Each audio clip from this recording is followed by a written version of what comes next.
Good morning from Bali. I'm Kat Kabira. And this morning, I want to pose to you more questions as opposed to answers. I was just writing my next book idea. And was reminded of the Rainer Maria Rilke quote, which I will butcher, but just how we have to be patient with the questions themselves. Like we just have to sit in the question and how that answer will come.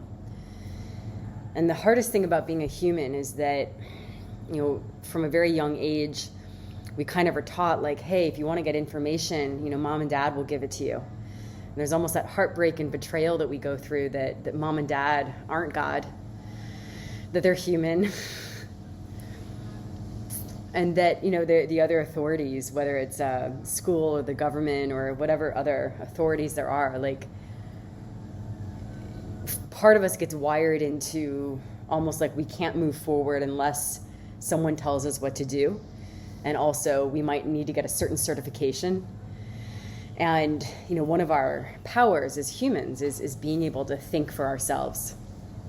And can become really fascinating and slightly painful when we realize how many thoughts aren't ours, how many feelings aren't ours. That deeper question of like, who are we really?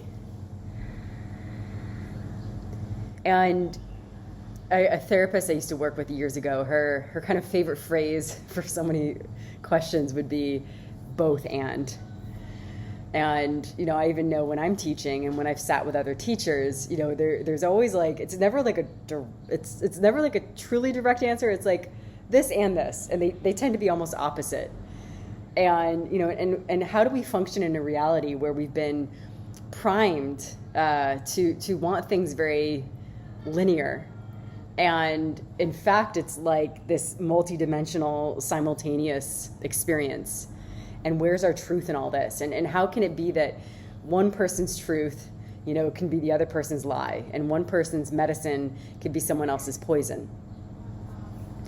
So how do we know what's true for us is really the bigger, ultimate question we get to ask ourselves. And the theme of limits has really been strong in my world lately. Both our global collective limits of borders and travel, and what we've been going through, for the past 14 plus months as a global nation. And then the limits in our own lives, when we get old enough. I remember my brother died. That was the first time I knew there was a real limit, because in the moment of and it was a sudden death. In the moment of his death, there was nothing I could do. Like I couldn't go back. I couldn't change things. I couldn't pay money. I couldn't say anything. And that feeling of being powerless. And I'm not saying this is like a Debbie Downer thing, but that we actually get power when we can realize where we do have a limit instead of pretending we don't have a limit. And I think this becomes easier. Like when we're in our teens and 20s and even early 30s, we can stay naive in certain ways. And there's a power in not resigning to the limit, but just acknowledging, like what I say to some of my older clients. I'm like, you can't party like you used to. Like you're gonna have to pay for it for about a week or two. And, what are our limits? Even in training, I realize, there's a lot more recovery that my system needs. And even in relationship or as a teacher, I have to be okay with what is my responsibility as a teacher versus, I can't, kind of like you can lead a horse to water, but you can't force them to drink. My limit is I can't put the water inside people's bodies. I can bring the water, but I can't make people drink it. My job is to bring the water. And can I live with that? Can I be okay with that? And so there is that big question we're going through of where can we acknowledge our limits and not put fantasy there? But also to use that as empowering information. So it's like, and where do I want to go? All of us are being asked, and I'm saying this like in an empowering way, like what's our new normal? And it's so easy to want to go backwards, and we're still kind of in the cooking pot. And a lot of us have made massive changes, and there's always been growth, but we're still in the cooking pot. So the question really becomes, how do you know when you're choosing you?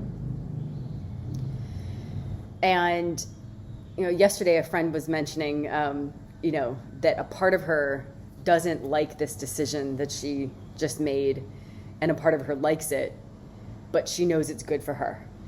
And I was thinking about how, we all, like, for those of you who've done a lot of therapy, you kind of know, like, how you've had to, like, reparent yourself, and, how to wire in the mother you didn't have and the father you didn't have, and to get the wise voice, whether it's the wise guru or parent or, the witness, but someone wise, because we've got many selves that run our show that aren't so helpful and aren't so believable, and when we might go off to another circus that doesn't help us.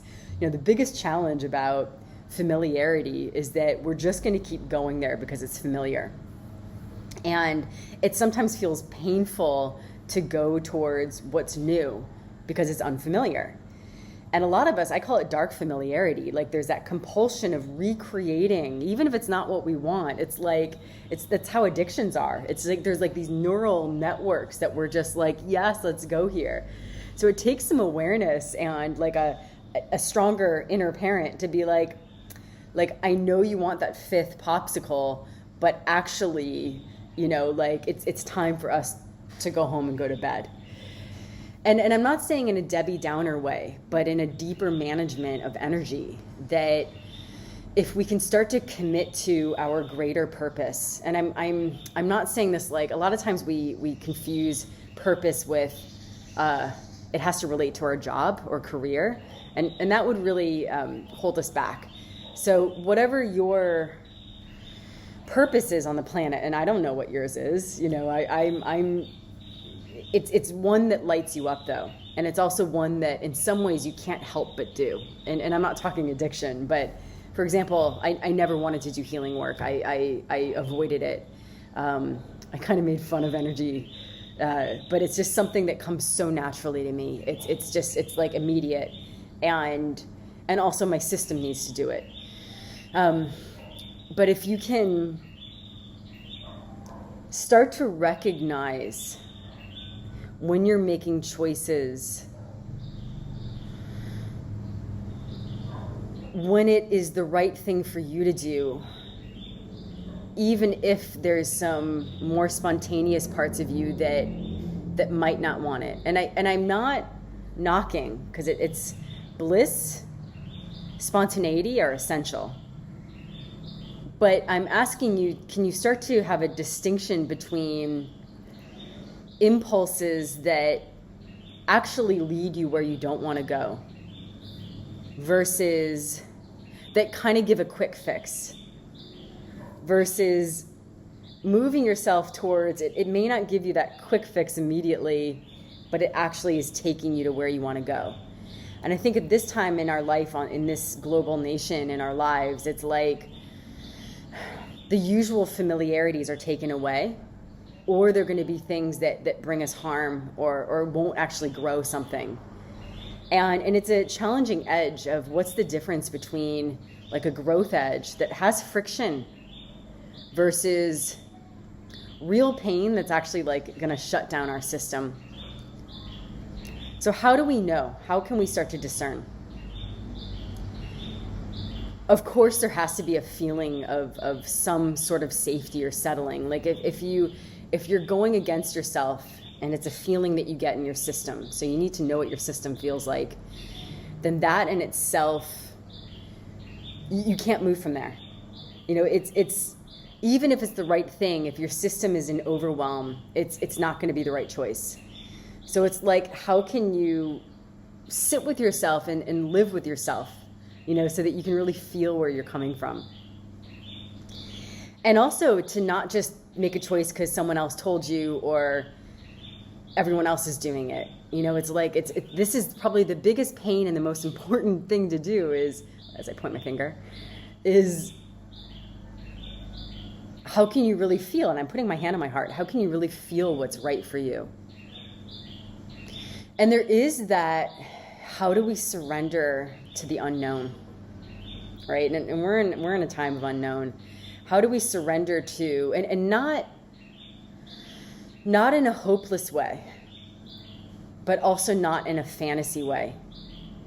And kind of like acknowledging where there are limits, but also that there's a deeper unknown, that something bigger will carry us. And when I teach healing work, the biggest initiation for my students is, for the first level, I'm like, look, you're going to want to involve. You're going to think you know what's best for someone. And how can you learn to be neutral? That we're working with this greater, what I call the field, or a greater healing force. And when you can really sit and listen and not get too involved, like really just wait and watch, it's like, oh my God, there is a greater force that has intelligence that's carrying us. And most of the time we don't trust that. And so that's why we end up manipulating and controlling. And so, even with ourselves, in the getting to know us, there's going to be so many reactions in our system that we're going to want to act out on. And it's almost like, when a surfer, the more experienced surfers, they don't just like look out in the water and maybe ask a friend, like, you think it's okay? And just go in there. Like a really experienced surfer, and also rock climbers, will just sit back, and rock climbers will look at rocks, not waves. We'll just sit back and just watch the waves for a while, and then know when it's appropriate, how it's appropriate, what are the patterns of the waves, what's the set. Because the intention of an experienced surfer is, I don't want to get trashed. I don't want to get slammed. I actually want to surf. I want to have some fun. And Joseph Campbell says, follow your bliss. And while it seems so simple, for a lot of us, there's that compulsion of like, let's just keep following our pain. Let's try to fix it. Let's keep going towards it. Maybe we think we deserve it. Maybe it's just this unconscious thing that pain has to be part of it. And that also life, like, here's the paradox. It's not like we get to make a choice that won't involve pain. I have a lot of clients who are like, I will never fall in love again because I don't want to go through the pain. Or I'm going to be really careful when I pick that relationship so that I can ensure that there's no pain. And when we're in this universal flow, it's like those pain notes are there. And the real growing for us is how do we dance with them? How do we surf with them? And we do have choices there. So the thing that we've kind of lost as a nation globally is power of choice. And we feel like our choices have been taken away.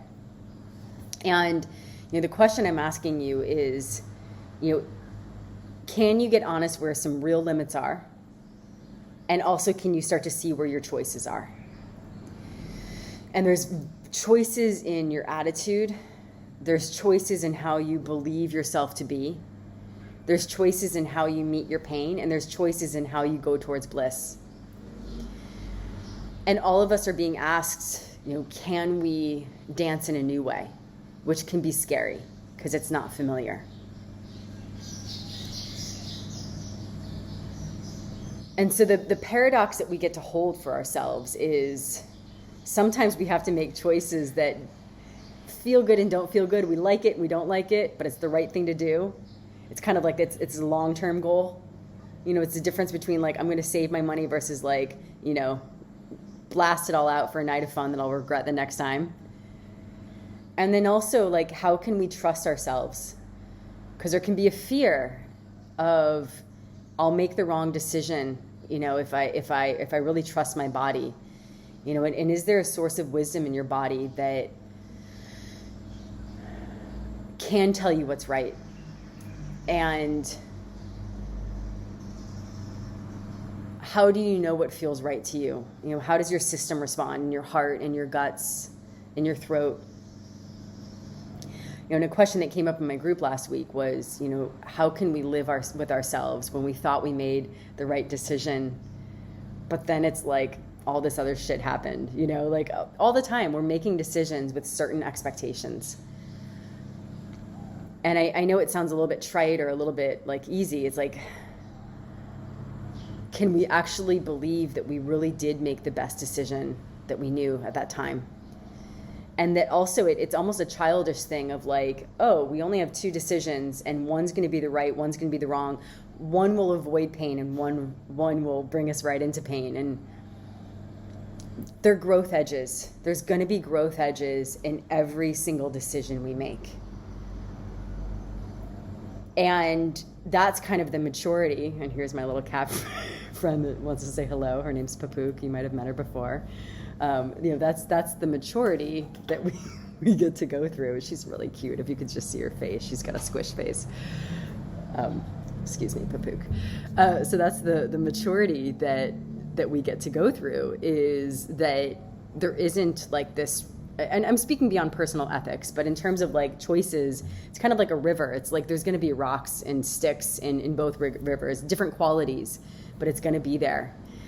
And so the biggest distinction that we get to make is, how do we know we're choosing that will bring us to a growth edge and some friction versus something that will just bring us pain and shut down?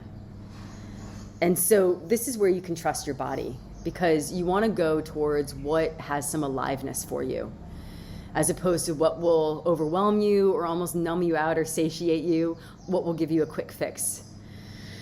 Almost like huge excitement, you kind of got to watch that wave and see, like, is that just a temporary fix, or is that something a little bit lasting? And so if you can start to follow what brings flow or aliveness in your body, that's how you know you're choosing right. And that doesn't mean that it's not going to be easy, and there's a part of our system that wants things to be easy. I went rock climbing last weekend, and the first climb, my whole nervous system was like, I hadn't climbed in a long time, and I was shaking and sweating and stuck in places, and I was like, we're never going to do this again. And somehow my friends convinced me to rappel and do 2 more climbs after that, and I loved it. And actually, the second and third climb were much harder, but I got off on it. So there was a part of me that was like, oh, right, like we can handle this. We can do this. And I actually enjoy the friction. So I left wanting to climb more, and I left feeling really empowered. And so that's the tough thing, especially for those of us who are more sensitive. Almost anything new will give us a shock. And how do we start to discern the difference between, this is going to be a certain period of time where I'm not going to like it, but actually I'm going to end up loving it, and it's going to give me some growth, and I'm even going to commit to it and be so happy I did it, versus, no, this is just something that shuts me down and it's a hell no. And, I know, like, I read other people's questions and I read reviews on various books, and people's biggest complaints will be like, but you didn't tell me exactly how. And I think just from my side and the heartbreak we have, and I'm just going to roll back to like what I said initially, is no one can tell you what to do. There might be a time where at a certain level of consciousness or lack of awareness, or like we're really spun out or we're really stuck, where it's like, someone else could help us. But in terms of the deepest questions of our life, that's a very intimate, that's what you came here for. It's very intimate and very personal and very unique. And that's the question we get to ask ourselves. How do we live with ourselves? And the heartbreak when we live according to others, or when we live according to just fantasy and hopes. And what does it really mean for us to be real? What does it really mean to be real and to really come from our truth? And, there's a reason why that they call, energy is on a physics level. It is waves, there's sound waves, there's light waves, there's a reason why things are waves. It's not a line, and we've been kind of given these linear minds that are like expecting lines. And it's like, no, it's a wave. The up and down cancel each other and exist at the same time. Like, it's a mind fuck. And how can we rest in that? So my intention was more to spark you, as opposed to tell you how it is, because you know how it is, and it really comes from, can you start to trust yourself again? And can you find that place? my neighbors. Can you find that place of self-commitment? Can you find the part of you who's wise? Because it exists in you. And I'm sending you lots of love today, both from myself, and I'm not going to flash the camera over to Papook, my little French Persian cat who likes to say hi. Sending love from us both. Have a wonderful day.